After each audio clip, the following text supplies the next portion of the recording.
கொண்டக்கடலையை வச்சு சூப்பராக பூரிக்கு ஒரு செமையான சைட் டிஷ் எப்படி பண்ணுறதுன்னு பார்க்கலாமா? வெல்கம் டு மாம் 365. கொண்டக்கடலைக்கு தேவையான பொருட்கள் என்னென்னு பார்க்கலாம்.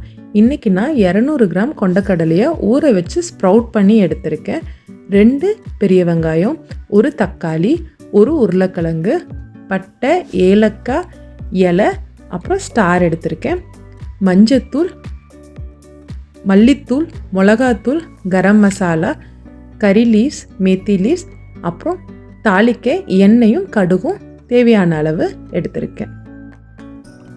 இப்போ நம்ம ஒரு குக்கரில் நம்ம ஸ்ப்ரவுட் பண்ணி எடுத்து வச்ச கொண்டக்கடலை, ஒரு தோல் சீவின பெரிய வெங்காயம், தக்காளி, உருளைக்கிழங்கு, இது கூட இதுக்கு தேவையான அளவு உப்பையும் சேர்த்து நம்ம இதை வேக வச்சு எடுத்துக்கலாம். ஒரு 5-6 விசில் விட்டு வேக வச்சுக்கலாம். விசில் இறங்கினதுக்கப்புறமா நம்ம மூடி எடுத்து நல்லா வெந்திருக்கான்ட்டு ஒருக்கா பார்த்துக்கலாம்.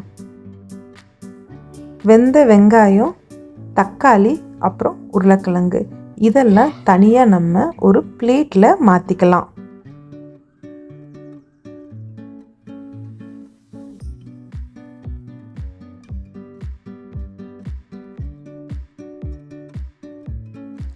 வெந்த தக்காளியிலிருந்து தோலை நீக்கிடலாம். தோலை நீக்கினதுக்கப்புறமா வெங்காயம் தக்காளியை நல்லா மசிச்சு விட்டாலும் சரி, இல்லாட்டி அதை சின்ன சின்னதாக கட் பண்ணி விட்டுக்கலாம். அதுக்கப்புறமா நம்ம வேக வச்ச உருளைக்கிழங்கு, அது கூட கொஞ்சமாக கொண்டக்கடலை, நம்ம வேக வச்ச கொண்டக்கடலையும் இது கூட சேர்த்து அரைச்சிக்கலாம். நம்ம கொண்டக்கடலை, உருளைக்கிழங்கு இதெல்லாம் சேர்த்து அரைக்கும்போது கிரேவிக்கு ஒரு நல்ல கன்சிஸ்டன்சி கொடுக்கும். நீங்கள் உருளைக்கிழங்கு வேண்டான்னு நினச்சிங்கன்னா இதில் ஆட் பண்ண வேண்டாம். வெறும் தக்காளி, வெங்காயம், கொஞ்சமாக கொண்டக்கடலை மட்டும் நீங்கள் சேர்த்து அரைச்சிக்கலாம். இதை நல்லா மையாக அரைச்சி இப்போது எடுத்துக்கலாம். ஒரு கடாயில் எண்ணெய் ஊற்றி எண்ணெய் காஞ்சதுக்கப்புறமா நம்ம இன்னொரு வெங்காயத்தை நல்லா பொடி பொடியாக நறுக்கி அதை இது கூட சேர்த்து வணக்கிக்கலாம்.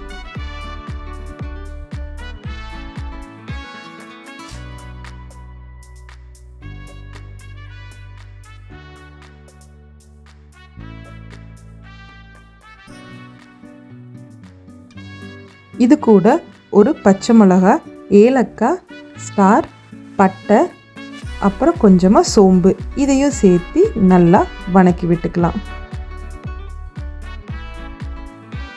வெங்காயம் நல்லா வணங்கினதுக்கப்புறமா இது கூட நம்ம இஞ்சி பூண்டு பேஸ்ட்டையும் சேர்த்திக்கலாம்.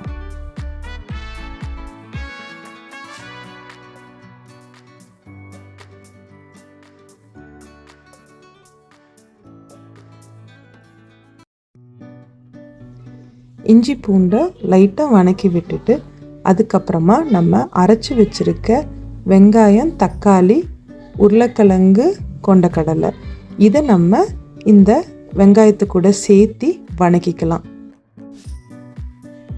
இனி நம்ம மசாலா தூள் எல்லாமே இது கூட சேர்த்திக்கலாம். மல்லித்தூள் 1 டேபிள் ஸ்பூன் நான் சேர்த்திருக்கேன். அதுக்கப்புறம் கரம் மசாலா அது 1 table spoon, 1/2 table spoon chilli powder, இது நீங்கள் காரத்துக்கு ஏற்ற மாதிரி சேர்த்திக்கலாம். அப்புறமா கொஞ்சமாக மஞ்சத்தூளும் ஆட் பண்ணியிருக்கேன். இந்த மசாலாவுக்கு தேவையான அளவு உப்பையும் ஆட் பண்ணிவிட்டு நல்லா கிளறி விட்டுக்கலாம். இந்த மசாலா இனி பச்சை வாடை போகிற வரைக்கும் நம்ம இதை குக் பண்ணி எடுக்கணும்.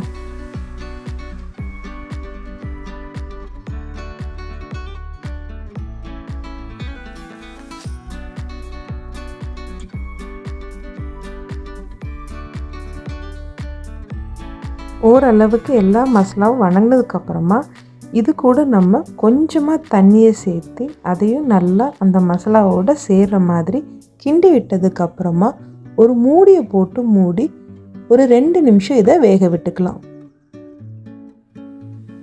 2 நிமிஷம் கழிச்சதுக்கப்புறமா நம்ம மூடியை திறந்துட்டு ஒரு தடவை நல்லா கிண்டி விட்டுக்கலாம். அடிப்பிடிக்காத மாதிரி.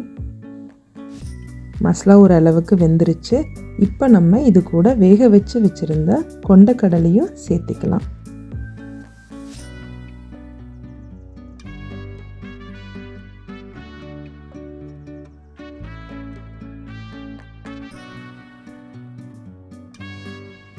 அப்புறமா கொஞ்சம் தேவையான அளவு நம்ம இப்போ தண்ணியும் இது கூட சேர்த்திட்டு இதை நல்லா கொதிக்கிற வரைக்கும் வெயிட் பண்ணலாம்.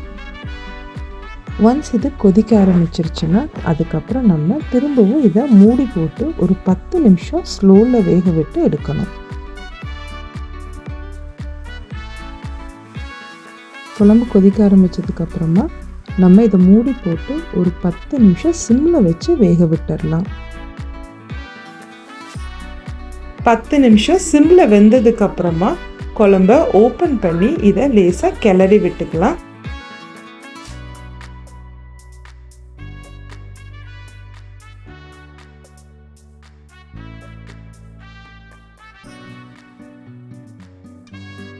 ஃபைனலாக நம்ம தாளிச்சிட்டோம்னா நம்ம குழம்பு ரெடி ஆயிரும்.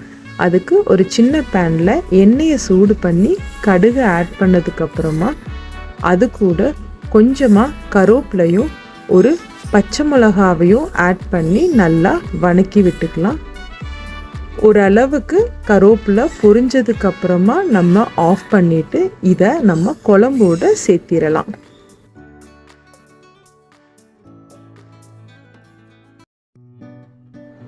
நம்ம தாளித்து கொட்டும்போது அந்த தாளித்து கரண்டியில் குழம்பையும் கொஞ்சமாக சேர்த்து கிண்டி ஊற்றினோம்னா டேஸ்ட்டு இன்னும் நல்லா இருக்கும். இதுக்கப்புறமா நம்ம ஃபைனலாக மேத்தி லீவ்ஸை கொஞ்சம் மேலே தூவி விட்டோம்னா நம்மளோட சன்னா மசாலா கம்ப்ளீட்டாக ரெடி ஆயிரும். இந்த சன்னா மசாலா பூரி கூட ரொம்ப சூப்பராக இருக்கும். இந்த ரெசிபியை நீங்களும் ட்ரை பண்ணி பார்த்துட்டு எப்படி இருந்துச்சுன்னு கமெண்ட் சொல்லுங்கள். இந்த வீடியோ உங்களுக்கு பிடிச்சிருந்தா ஒரு லைக் பண்ணிடுங்க. இந்த மாதிரி ஈஸியான ரெசிபிக்கும் டிஃப்ரெண்ட்டான ரெசிபிக்கும் என்னோட பேஜை சப்ஸ்கிரைப் பண்ணி ஃபாலோ பண்ணுங்கள். தேங்க்யூ.